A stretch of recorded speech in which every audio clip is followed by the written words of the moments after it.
이번 주 토라 포션의 이름 베조트 하 브라카입니다.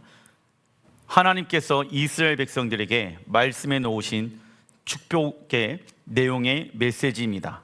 이번 주 토라 포션의 베조트 하 브라카는 이 장막절에 포함되어진 본문의 말씀입니다.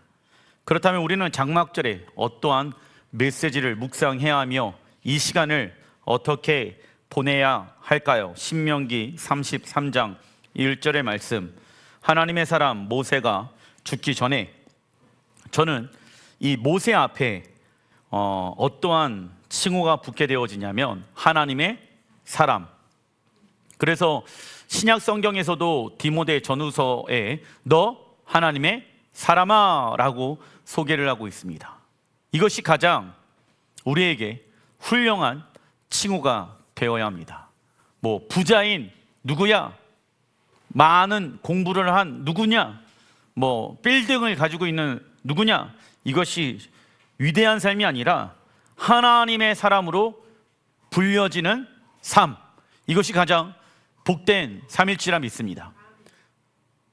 그래서 목회는 잘하는 목회자가 있을 수 있겠으나 하나님의 사람은 아닐 수 있겠구나라는 생각이 듭니다.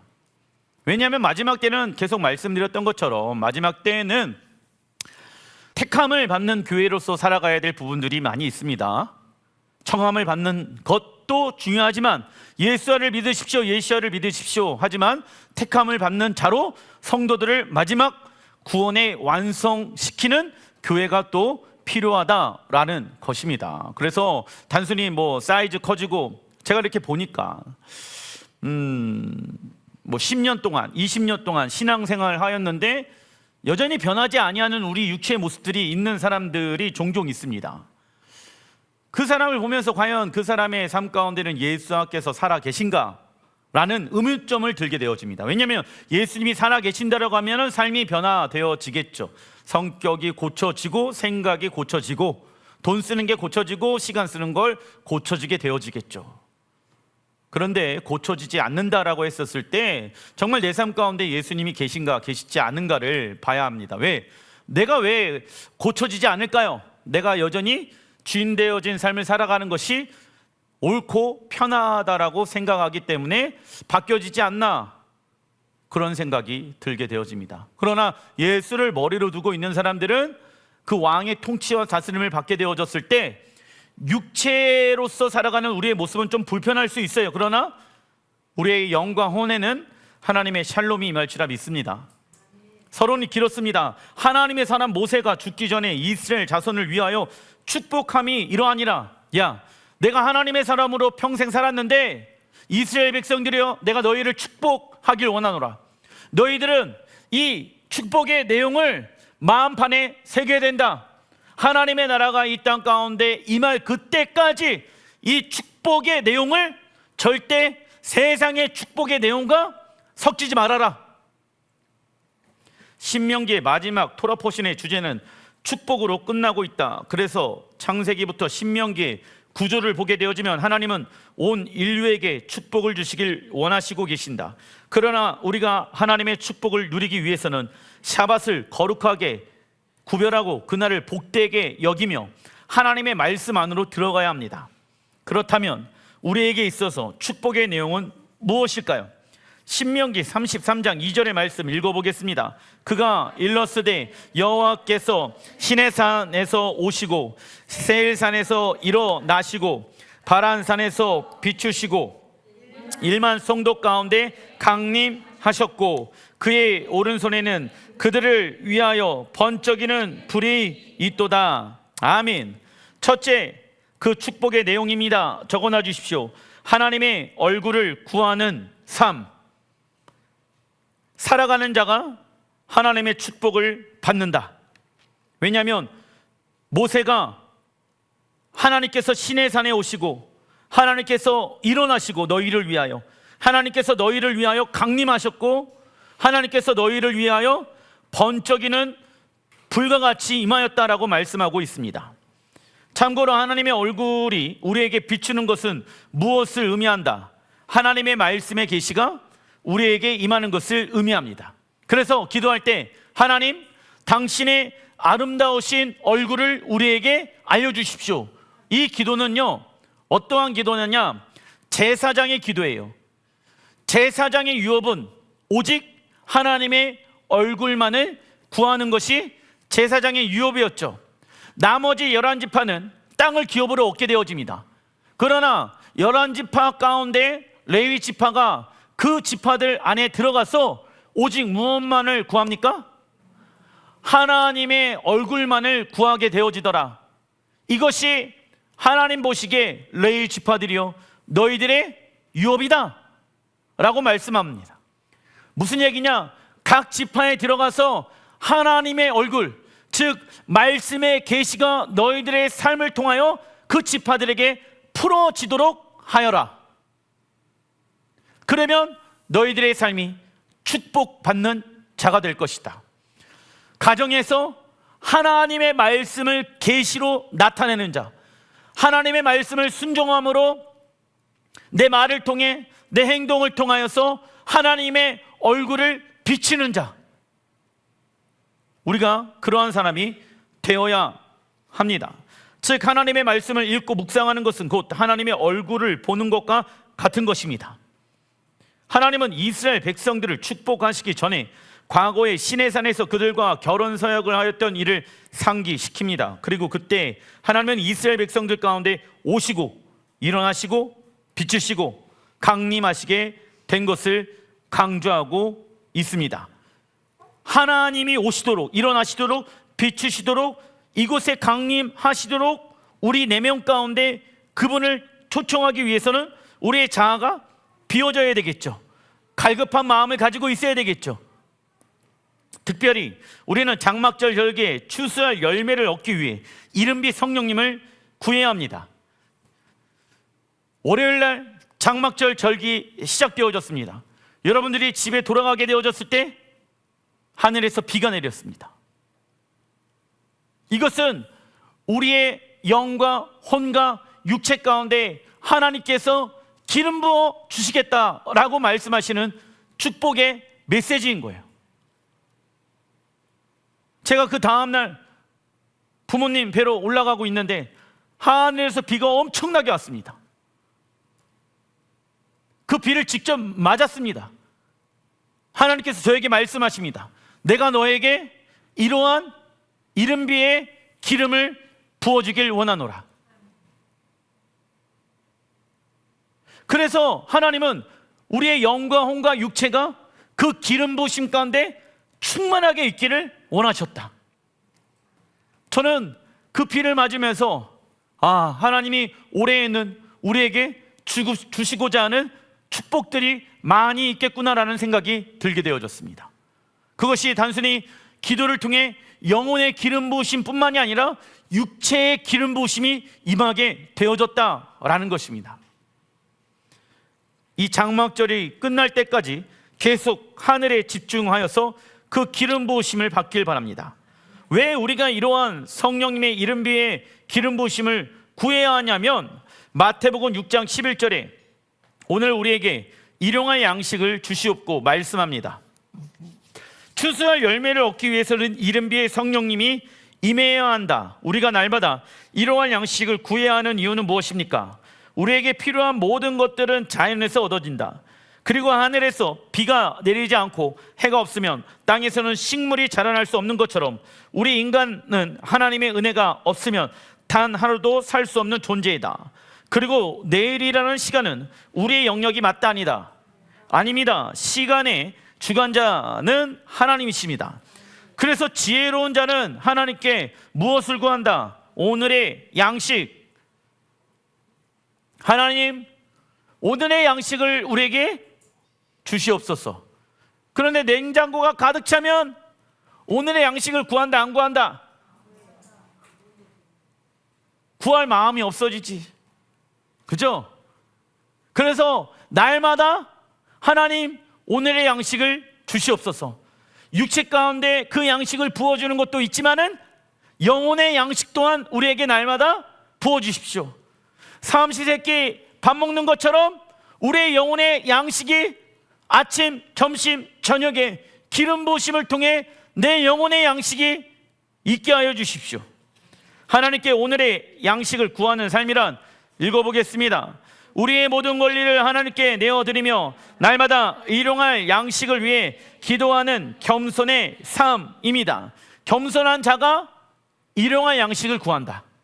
그럼 교만한 자는 내 힘으로, 내 능력으로, 내 돈으로 다 냉장고 꽉꽉 채워놓고 내 힘으로 살 수 있어. 그렇기 때문에 일용할 양식을 구한다, 구하지 않는다? 구하지 않는다.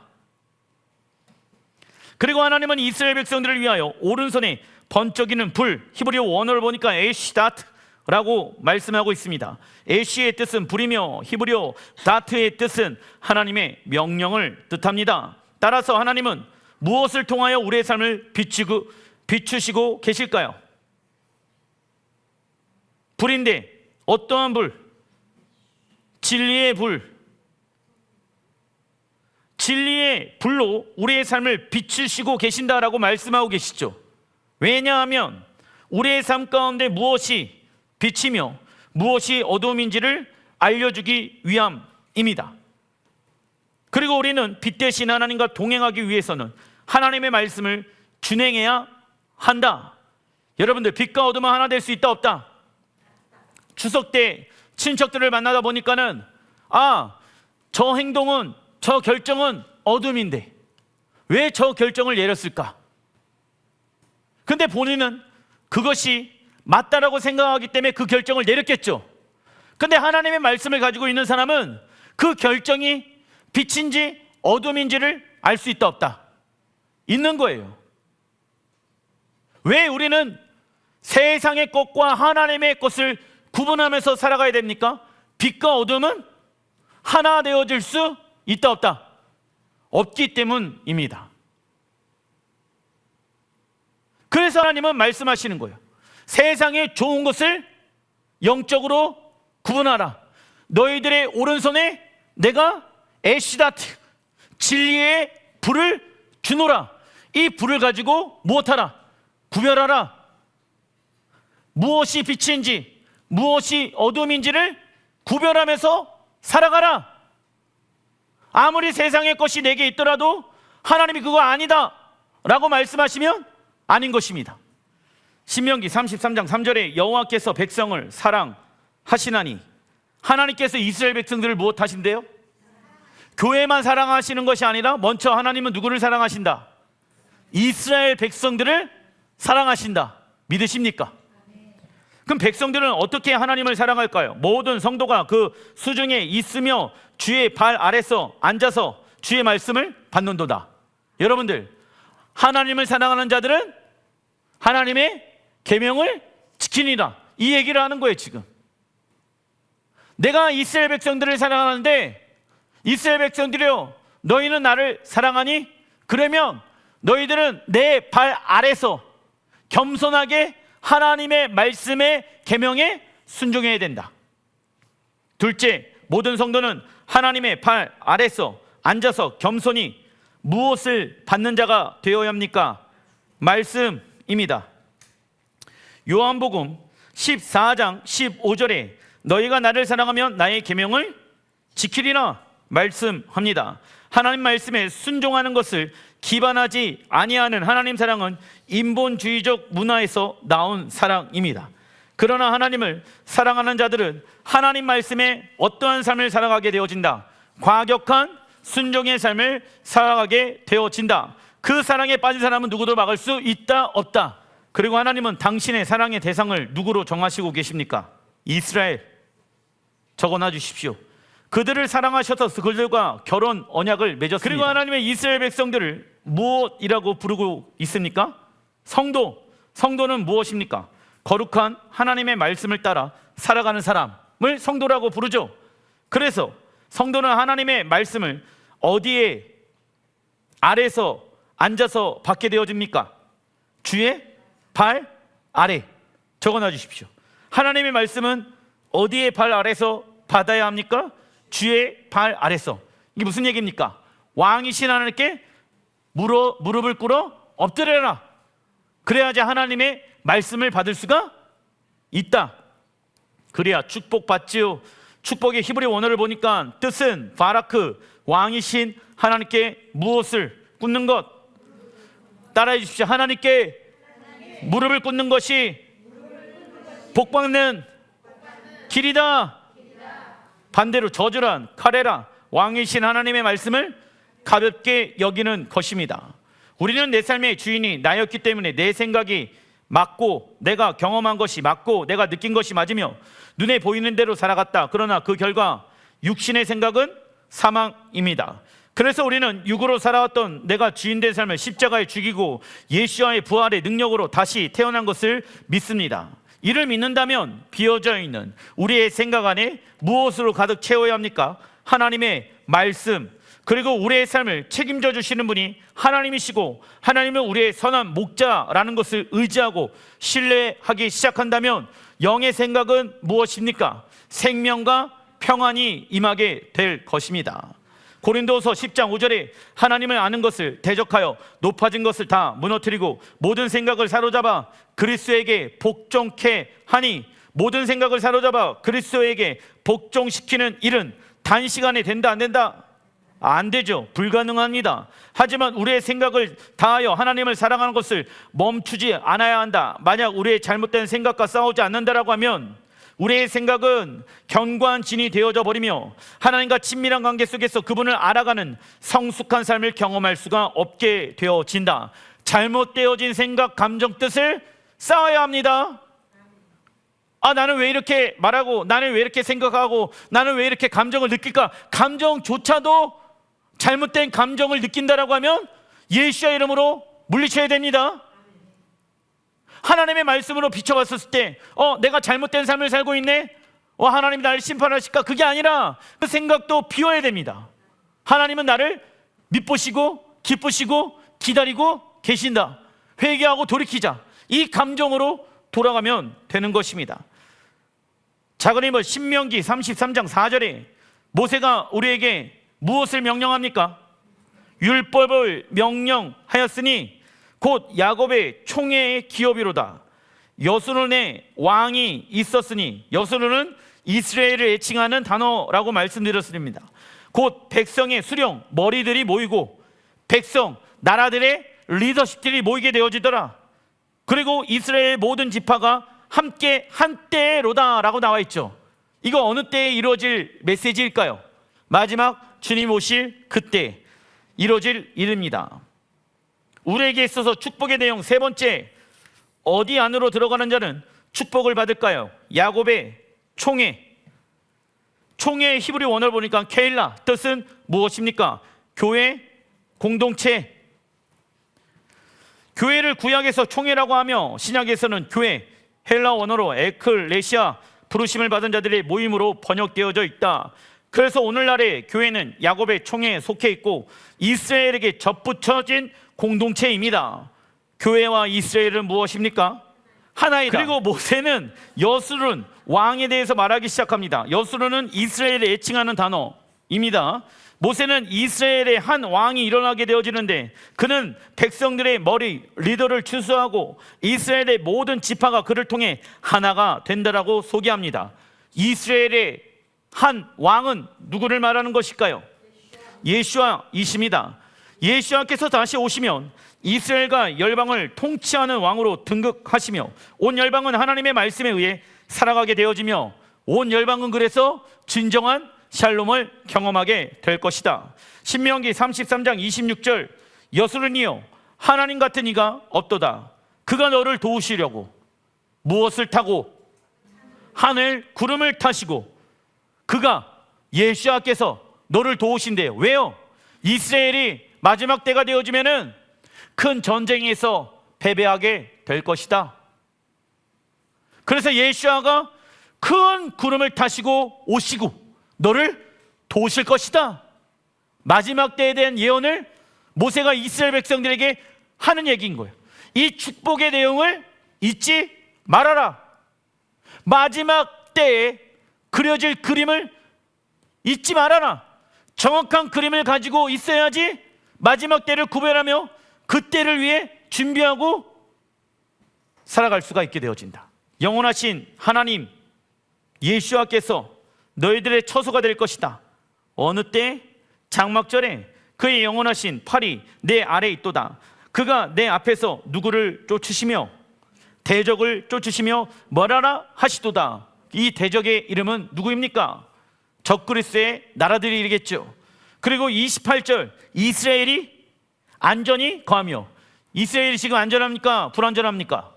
불안전하죠. 근데 주님이 오시게 되어지면 이스라엘이 어떻게 되어진대요? 세상에서 가장 안전한 도시가 되어질 것이다. 왜? 샬롬의 도시 예루살렘의 이름을 회복하기 때문입니다. 그런데 이스라엘이 진정한 안전 가운데 있으려면 누가 와야 된다? 트럼프의 평화 조약이 아니에요. 무기가 아니에요. 예수야만이 그들의 진정한 안전함이 되어진다. 이걸 잊지 마시기 바랍니다. 그래서 제가 트럼프의 그 평화 조약은 안전할 수가 없다라고 말하는 거예요. 마지막 때 이스라엘에게 있어서 진정한 안전하게 하는 왕은 여수론의 왕 예수와 한 분이십니다. 그런데 누가 등장하여서 그 역할을 하려고 합니까? 적 그리스도가 등장하여서 그 거짓 평화 조약을 맺게 되어질 것이다. 그래서 이스라엘과 하마스가 어떠한 평화 조약을 맺는다고 하더라 라는 뉴스가 나온다라고 하면 잘 그 뉴스를 보고 계시길 바랍니다. 앞으로 오게 될 이스라엘의 왕 예수아는 이스라엘 백성들을 돕기 위해 하늘 구름을 타시고 궁창에서 위엄을 나타내실 것입니다. 그리고 이스라엘의 대적을 쫓으시고 그들을 멸하실 것이며 이스라엘 백성들에게 진정한 샬롬을 주실 것입니다. 그리고 신명기 33장 28절에 야곱의 샘은 이스라엘의 생수의 강물이 흘러나오게 될 것이다. 그래서 곡식과 새 포도주의 땅이 홀로 있나니 어느 때입니까?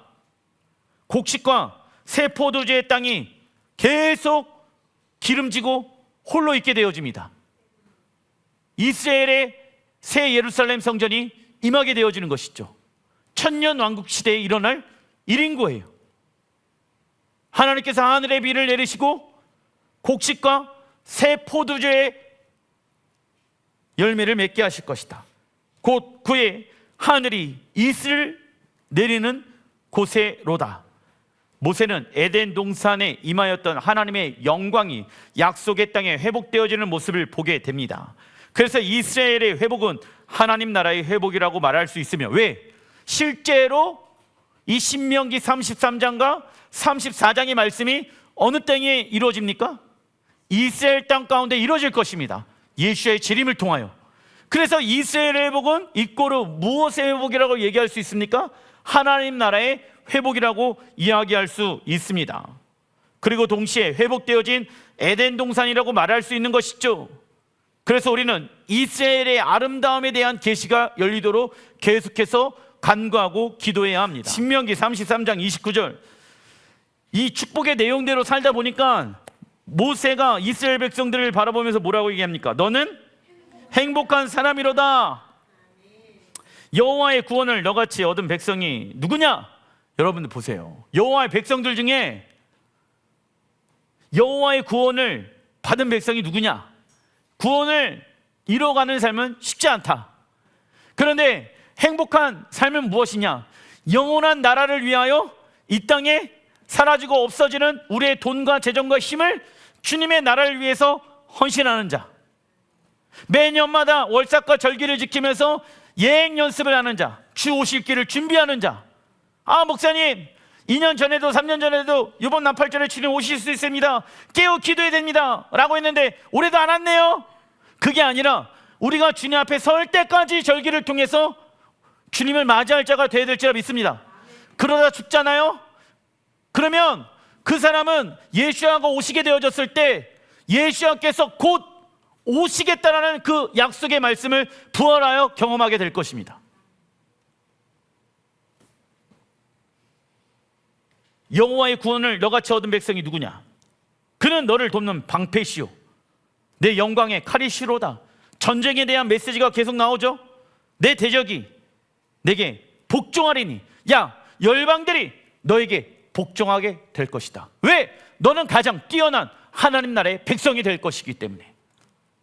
열방들은 너를 공격하기 위해서 이스라엘에 모이게 되어질 것이지만 내 대적들은 너에게 복종하게 될 것이다. 왜? 하나님의 말씀으로 통치하고 다스리기 시작하는 거예요.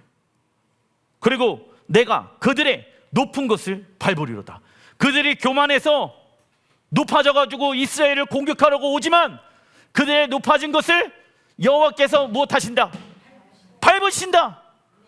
그래서 예수와께서 발이 감난산에 임하여서 큰 지진이 일어나게 되어진 거예요. 열방에 높아져 있는 그 생각과 마음, 이스라엘을 공격하는 것이 교만한 마음이잖아. 그 높아진 마음을 하나님이 어떻게 하신다? 낮추시더라. 단 한 번의 사건을 통하여, 예수와의 재림을 통하여 하나님의 얼굴을 구하며 하나님의 발 아래 앉아서 하나님의 말씀을 받으며 야곱의 총에 들어가기 위해 날마다 좁으면 좁은 길로 나아가는 자가 어떠한 사람이다? 행복한 사람이다. 그럼 반대로 불행한 사람은 하나님의 얼굴 구하지 않고 세상 얼굴 구하고, 그죠? 하나님의 발 아래에 있지 아니하고 내가 주인 내 생각이 맞아. 야곱의 총에 모르겠어. 내 신앙은 내가 지켜. 내가 원하는 대로 신앙생활할 거야. 이스라엘 하나님 잘 모르겠어. 그 사람은 불행한 자로다. 어떤 이들은 게임할 때, 돈을 벌 때, 좋은 직장에 취업할 때, 결혼할 때 무엇하다라고 말합니까? 행복하다라고 말합니다. 해보세요. 결혼하면 행복합니까? 얼마 못 가요. 게임하면 행복합니까? 얼마 못 가요. 유튜브 계속 보고 있으면 행복합니까? 얼마 못 가요. 하나님을 우리의 왕으로 인정하며 왕이신 하나님의 말씀을 살아가는 자가 행복한 존재입니다. 이것을 우리의 무엇의 기준으로 삼아야 합니까? 행복의 기준 적어놔 주십시오. 사업장이 잘 돼요. 우리 자녀가 좋은 직장, 좋은 대학교 나왔어요. 와, 행복하겠다. 아니죠. 육신의 사람은 자신이 원하는 것을 이루면 그것을 행복이라고 느끼고 생각할 것입니다. 그리고 하나님의 구원을 얻은 자는 하나님께서 그의 방패가 되시며 영광의 칼이 되시며 우리의 대적이 우리에게 복종하며 우리가 그들의 높은 곳을 밟게 될 것을 말씀합니다. 이때는 예수와께서 오실 때에 일어나게 될 일이지요. 단락 2번 신명기 34장 1절 모세가 모압 평지에서 느보산에 올라가 여호와께서 그에게 이르시되 이는 내가 아브라함과 이삭과 야곱에게 맹세하여 그의 후손에게 주리라 한 땅이라 내가 내 눈으로 보게 하였거니와 너는 그리로 건너가지 못하리라 하시매 모세는 비록 하나님이 아브라함과 이삭과 야곱에게 맹세하시 약속의 땅에는 들어가지 못합니다. 그러나 약속의 땅에 대한 하나님의 꿈과 비전을 그에게 다시금 보여주심으로 모세를 위로하신다. 그래서 우리가 약속의 땅에 들어가게 되어지면 눈으로 봤었을 때는 예루살렘의 성전이 너무 초라하고 광야의 모습을 보게 되어지면 사막과 같이 보일지라도 우리는 믿음의 눈으로 그곳에 하나님의 나라가 임하는 것을 믿어야 될지라 믿습니다. 모세는 단순히 육신의 눈으로 약속의 땅을 바라본 것이 아니다. 장차 약속의 땅에 회복되어질 무엇을 바라본 것입니까? 하나님 나라, 에덴 동산, 새 예루살렘 성전 다 맞는 말입니다. 이처럼 우리 세대 모세처럼 약속의 땅에 들어가지 못하더라도 믿음의 눈을 들어 이 땅에 완성되어질 하나님 나라를 소망해야 한다. 갈라디아서 3장 28절 유대인이나 헬라인이나 종이나 자유인이나 남자나 여자나 다 그리스도 예수 안에서 하나이니라. 너희가 그리스도의 것이면 곧 아브라함의 자손이요 약속대로 유업을 이을 자니라. 아멘. 어떤 이는 이 말씀을 가지고 더 이상 유대인과 헬라인이 존재하지 않는다라고 말합니다. 그리고 유대인은 더 이상 하나님의 구속 계획에 포함되어 있지 않다라고 말합니다.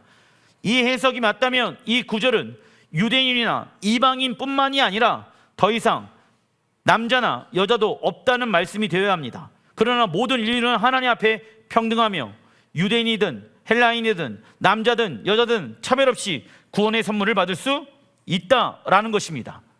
이해되십니까? 만약에 유대인이나 헬라인이 존재하지 않는다라고 하면은 교회만 존재한다라고 하면은 이 말씀의 문장이 이상해지는 거예요. 뒤에 여자나 남자나 이방인이나 유대인이나 나와 있기 때문에 이것은 이스라엘과 열방 교회가 하나님의 유업을 얻는 것을 말씀하고 있는 내용입니다. 그리고 모든 일이 예수를 믿게 되어졌을 때 아브라함의 자손이 되어지며 약속대로 유업을 이을 자가 되어진다. 창세기 13장 15절에 보이는 땅을 내가 너와 내 자손에게 주리니 영원히 이르리라. 너와 내 자손, 아브라함의 자손이 우리가 예수와의 피를 통해서 되어졌죠. 그래서 우리 또한 아브라함에게 말씀해 놓으신 약속의 땅을 유업으로 얻게 될 것입니다. 아브라함은 죽을 때까지 이 땅에서 하나님 나라의 기업을 받지 못했습니다. 모세도 그랬죠? 아브라함도 그랬습니다.